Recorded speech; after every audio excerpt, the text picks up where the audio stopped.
Hello student, welcome back to my channel Samrat academy. Student, YouTube पे पहली बार आप लोग ऐसे वीडियो देख रहे होंगे कि जीवन परिचय कैसे लिखते हैं। हजारों आप लोगों को वीडियोस मिलेंगे यूट्यूब पे कि जीवन परिचय ऐसे लिखो, अच्छे नंबर मिलेंगे, पूरा का पूरा नंबर मिलेगा। और क्या करते हैं लोग कि पूरा का पूरा किताब से छपवा देते हैं, जैसे किताब में दिया रहता है वही सेम टू सेम छपवा देते हैं। तो क्या ही फायदा, इससे बढ़िया आप किताब से ना याद कर लें। और किताब का भारी भी होता है मेरे प्यार, जो डिफिकल्ट होता है, बहुत ज्यादा ही कठिन कठिन वर्डों में वो लिखा होता है जीवन परिचय। लेकिन आज की इस वीडियो को देखने के बाद मेरे प्यारे बच्चों, आप इतना आसान तरीके से जीवन परिचय लिख देंगे कि एग्जामिनर एक नंबर नहीं काट सकता। इस बात का दावा करता हूं मैं कि वीडियो को खत्म होते होते जीवन परिचय पूरा दिमाग में छप जाएगा आप लोगों का। मेरे पास पेपर है, देखिए 2025 हिंदी का पेपर मेरे पास है। और यहाँ पे जीवन परिचय मैं दिखाता हूं मेरे प्यारे बच्चों, कौन सा प्रश्न जीवन परिचय पूछा जाता है मैं आप लोगों को दिखाता हूं। देखिए जीवन परिचय जो मेरे पास इसमें पूछा गया है, वो पूछा गया है प्रश्न नंबर 26। देखिए प्रश्न नंबर 26 का क बोला है कि दिए गए लेखकों में से किसी एक का जीवन परिचय देते हुए उनकी एक प्रमुख रचना का उल्लेख कीजिए। तो उनकी एक प्रमुख रचना का मतलब एक रचना भी लिख दोगे, सिर्फ एक रचना, तभी आप लोगों का काम मेरे प्यार बन जाएगा। लेकिन रचना का मैं ऐसा ट्रिक आप लोगों को बताने वाला हूं, और इस वीडियो में आचार्य रामचंद्र शुक्ल का जीवन परिचय लिख के दिखाने वाला हूं। किनका? आचार्य रामचंद्र शुक्ल का जीवन परिचय लिख के दिखाने वाला हूं कि उनका जीवन परिचय कैसे लिखते हैं। और रचना का मैंने एक ट्रिक बनाया है, उस ट्रिक की मदद से आप कम से कम 10 रचनाएं आप याद कर सकते हो आचार्य रामचंद्र शुक्ल जी की। आपको तो एक ही लिखना है, लेकिन आप 10 याद कर सकते हो। तो मेरे प्यार देखिए कैसे आचार्य रामचंद्र शुक्ल का जीवन परिचय लिखेंगे। देखिए प्रश्न नंबर 26 का क का पहला है, तो आपको कुछ करने की जरूरत नहीं है। आप देखिए ये आप लोगों का बोर्ड एग्जाम की कॉपी है। प्रश्न उत्तर 26 का क है, तो आप मेरे प्यार बच्चों यहाँ पे आप हेडिंग बनाइए कि प्रश्न उत्तर संख्या 26 का क।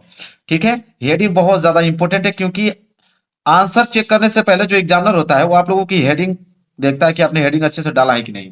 तो प्रश्न उत्तर संख्या यहां पे अच्छे से आप लोगों को डाल देना है। प्रश्न उत्तर संख्या 26 का क है, तो आप डाल दीजिएगा 26 का क। ठीक है, और इसके नीचे स्केल की सहायता से आप कर दीजिए मेरे प्यार जो अंडरलाइन, ताकि दिखने में जो है बेहद अच्छा लगे। ठीक है, ये जो बता रहा हूं ट्रिक मेरे प्यार जो सेम अप्लाई करना, अभी याद हो जाएगा। और आचार्य रामचंद्र शुक्ल का जीवन परिचय कभी भी आ जाएगा मेरे प्यार बच्चों, नींद में भी कोई पूछेगा तो आप तुरंत बताते चले जाओगे। ठीक है, देखिए प्रश्न उत्तर संख्या 26 का क, उसमें आप क्या कर रहे हैं, पहला वाला कर रहे हैं। पहले वाले थे ना आचार्य रामचंद्र शुक्ल जी, देखिए पहले, तो आप यहाँ पहला वाला करना है, तो आप यहाँ एक लाइन छूने के बाद यहाँ पे पहला डाल लीजिए और उनका नाम लिखिए आचार्य रामचंद्र शुक्ल। तो यहाँ पे उनका नाम लिखना पड़ेगा आपको, ताकि एग्जामिनर को यह मालूम चल पाए कि आपने किनका किया हुआ है। तो आचार्य रामचंद्र शुक्ल जी, रामचंद्र एक ही में रहेगा, रामचंद्र इसके बाद शुक्ल अलग रहेगा, रामचंद्र शुक्ल। ये आपने प्यारी सी हेडिंग बना लिया। फिर स्केल की सहायता से इसके नीचे क्या कर दीजिए मेरे प्यार जो अंडरलाइन में कर देता हूं। स्केल हमारे पास है, आपके पास भी होना चाहिए। जब एग्जाम देने जा रहे हो तो आपके पास स्केल जरूर से जरूर होना चाहिए। ठीक है, ऐसे आप लोग कर देना है। ठीक है, अब मेरे प्यार देखिए कुछ बच्चे क्या करते हैं, गलती क्या करते हैं कि जीवन परिचय हेडिंग डालते हैं, छापना चालू कर देते हैं। ऐसा काम तो करना ही नहीं आपको। आपको पहले मेन मेन वर्ड आपको लिखना है मेरे प्यार बच्चों। कौन कौन से वर्ड आप लोगों को मेरे प्यार बच्चों लिखने हैं, पहले उनको देखिए। मेन मेन वर्ड मेरे प्यार बच्चों, जैसे आप लोगों को नाम हुआ, तो यहां बीच में आप सबसे पहले नाम लिखिए। नाम लिखिए, ये पहला आप लोगों का नाम। इसके बाद दूसरे लाइनिंग में आपका जन्म होना चाहिए कि उनका जन्म किस सन में हुआ। ठीक है, जन्म लिखिए। इसके बाद मेरे प्यार जो माता का नाम मालूम है तो माता का नाम लिख दिए, अन्यथा पिता का नाम मालूम है तो पिता का नाम। तो पिता का नाम इनका दिया हुआ है, तो आप पिता का नाम लिख सकते हैं। माता का नाम मालूम रहे तो माता का भी नाम लिख सकते हो। पिता का नाम आपने लिख दिया। इसके बाद आप जन्म, पिता, इसके बाद मृत्यु। ये जो कीवर्ड है मेरे पास, एग्जामिनर इन्हीं को देखकर नंबर आपको देगा, पूरा का पूरा पढ़ेगा नहीं, पूरा इसी का नंबर दे देगा आप लोगों को देखकर। इसके बाद लास्ट में एक और बना दीजिए रचना है। बस यही 5 आप लोगों की चीजें याद करनी है। यही 5 कीवर्ड है, इनको याद कर लिया, इसी से बना के मैं पूरा पूरा जीवन परिचय लिख दूंगा। देखिए आप लोगों के सामने। तो अब मेरे पास जन्म की बारी आई, तो आचार्य रामचंद्र शुक्ल, जन्म के पहले नाम, तो किनका नाम है मेरे पास, तो रामचंद्र शुक्ल जी का। ठीक है, आचार्य नहीं लिखेंगे, सिर्फ रामचंद्र भी लिख देंगे तो एग्जामिनर समझ जाएगा शॉर्टकट में, रामचंद्र शुक्ल जी। इतना आसान बता रहा हूं मेरे प्यार, इससे आसान पूरे यूट्यूब चैनल पे कहीं भी आपको नहीं बताया जाएगा।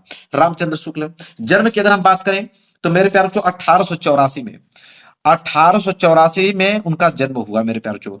और कोष्टक में यहाँ पे जन्म स्थान भी थोड़ा मेंशन कर सकते हैं, अगोना नामक ग्राम में हुआ था। तो यहाँ कोष्टक में अगर अगोना नामक ग्राम, चाहे अगोना ग्राम लिख देंगे, तभी एग्जामिनर को समझ में आ जाएगा कि हाँ अगोना ग्राम में उनका जन्म 1884 ईस्वी में हुआ है। सिंपल। पिता के नाम की अगर बात करें तो चंद्रबली शुक्ल था। क्या था? चंद्रबली शुक्ल। तो यहां पे आप डालेंगे पिता का नाम क्या था मेरे प्यारे बच्चों, चंद्रबली शुक्ल। इतना आसान मेरे प्यारे बच्चों कि आप लोगों को तुरंत याद हो जाएगा। मृत्यु की अगर हम बात करें, कब मृत्यु हुआ, सन 1941 में उनकी मृत्यु हुआ। तो सन 1941 में इनकी मृत्यु हुआ। तो यहाँ पे लिख दीजिए।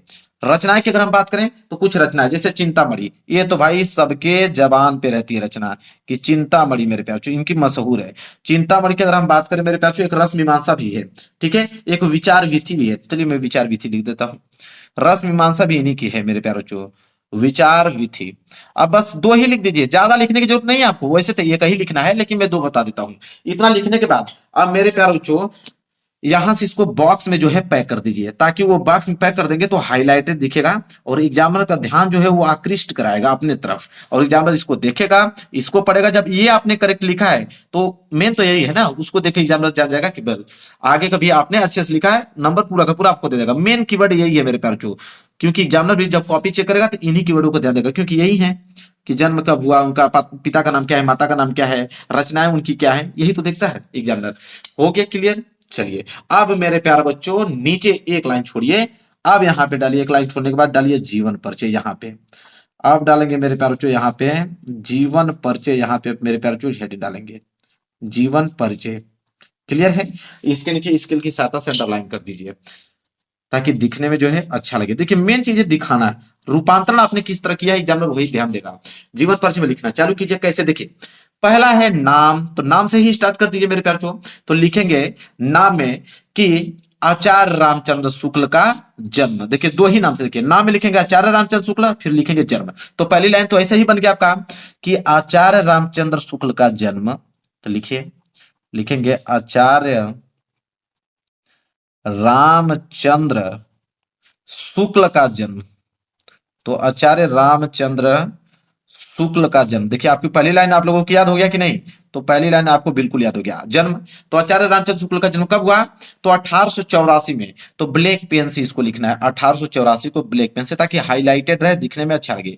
तो 1884 ईस्वी में कहां पे हुआ मेरे प्यार चो, तो मेरे प्यार चो अगोना नामक ग्राम है, मतलब बस्ती जिला पड़ता है वहीं पे अगोना नामक ग्राम है। तो आप लिख दीजिएगा बस्ती जिले के अगोना नामक ग्राम में। तो लिख देंगे, कितना सिंपल है, तो सबको याद हो जाएगा मेरे प्यारे बच्चों कि बस्ती जिले के अगोना नामक ग्राम में। आप भी तो किसी जिले के गांव में ही रहते होंगे ना, तो वो तो सेंटेंस आप बना ही लोगे। तो बस्ती जिले के अगोना नामक ग्राम में, ठीक है, ग्राम में हुआ था। यहां पे लिखेंगे आप क्या हुआ था, इसके बाद आप खड़ी पाई डाल देंगे। क्लियर है, यहां तक आपको समझ में आ गया। ठीक है, याद हो गया कि नहीं। आचार्य रामचंद्र शुक्ल का जन्म 1884 में बस्ती जिले के अगोना नामक ग्राम में हुआ था। ठीक है, अब मेरे प्यारों से लिखेंगे इनके पिता का नाम। अब अगली हेडिंग क्या है, पिता। तो इनके पिता का नाम चंद्रबली शुक्ल था। तो अगली लाइन लिखेंगे कि इनके पिता का नाम, इनके पिता का नाम क्या था मेरे प्यारे बच्चों, तो नाम चंद्रबली शुक्ल। तो इनको ब्लैक पेन से लिखिए आप, ताकि हाईलाइटेड वर्ड है ना, एग्जामिनर यहीं पे तो ध्यान देगा। तो चंद्रबली शुक्ल, इनके पिता का नाम क्या है मेरे प्यारे बच्चों, चंद्रबली शुक्ल। हो गया, इनके पिता का नाम चंद्रबली शुक्ल था। इसके बाद खड़ी पाई आप डाल लीजिए।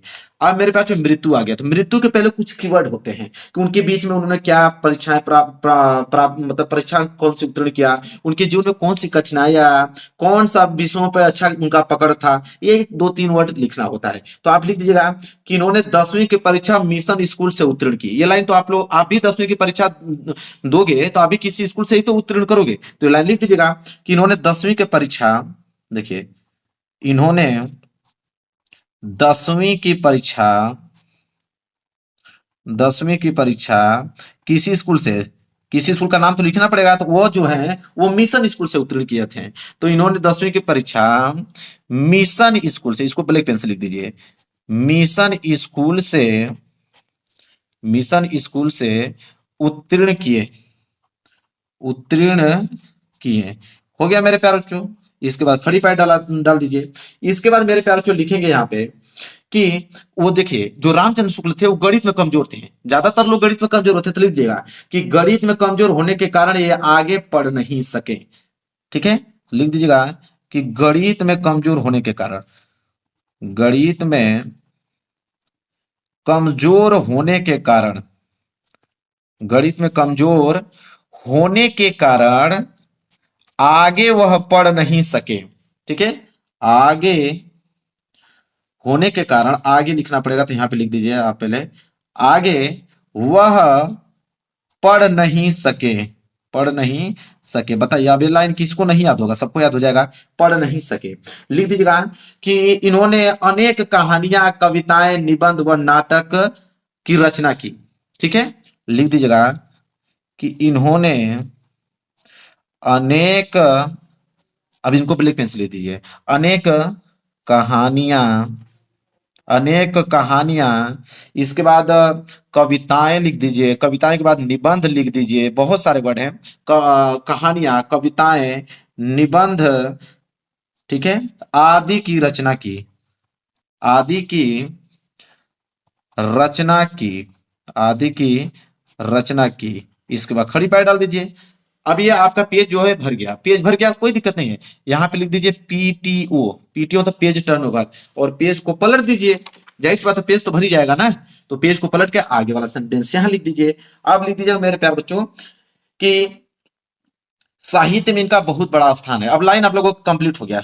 लिख दीजिएगा कि साहित्य में, साहित्य में इनका बहुत बड़ा योगदान है, इनका बहुत बड़ा योगदान है, इनका बहुत बड़ा योगदान है। देखिए मैं अपने से बना के लिख रहा हूं मेरे प्यार, चलिए एक नंबर नहीं कट सकता है। ठीक है, फिर लिख दीजिएगा कि सन, आगे की लाइन लिखिएगा, सन 1941 में, सन 1941 में इनका स्वर्गवास हो गया, इनका स्वर्गवास हो गया मेरे प्यार, या इनकी मृत्यु हो गई, ऐसे भी लिख सकते हो, कोई दिक्कत नहीं, स्वर्गवास हो गया या मृत्यु हो गई, स्वर्गवास हो गया। इसके बाद यहाँ पे डालेंगे हम लोग खड़ी पाई, और नीचे लिखेंगे मेरे प्यार जो रचना है। ठीक है, यहाँ पे लिखेंगे रचना है, और रचनाएं में एक ही रचना लिखना है, लेकिन मैंने क्या बताया, दो। और रचनाएं वहीं से दिख के लिखिएगा जो ऊपर लिखा था मैंने, चिंतामणि विचार भी थी, वही वाला रचना यहाँ पे चिपका दीजिए। तो बताइए कौन सा सेंटेंस आपको याद करने की जरूरत है, सब आम भाषा है। जैसे आप अपना जीवन परिचय लिखेंगे, वही चीजों को एक्सप्लेन मैंने इनकी भाषाओं में कर दिया। अब बताइए एग्जामिनर एक नंबर नहीं काट सकता, विचार भी थी, एक नंबर एग्जामिनर नहीं काट सकता, इस बात का दावा करता हूं। और पूरा का पूरा जीवन परिचय भी कंप्लीट हो गया, पूरा का पूरा नंबर भी मिलेगा। तो मेरे प्यार वीडियो को लाइक कर देना, चैनल पे नए हो तो चैनल को जरूर सब्सक्राइब कर लेना। मिलेंगे एक प्यारे से नेक्स्ट वीडियो में, तब तक के लिए धन्यवाद।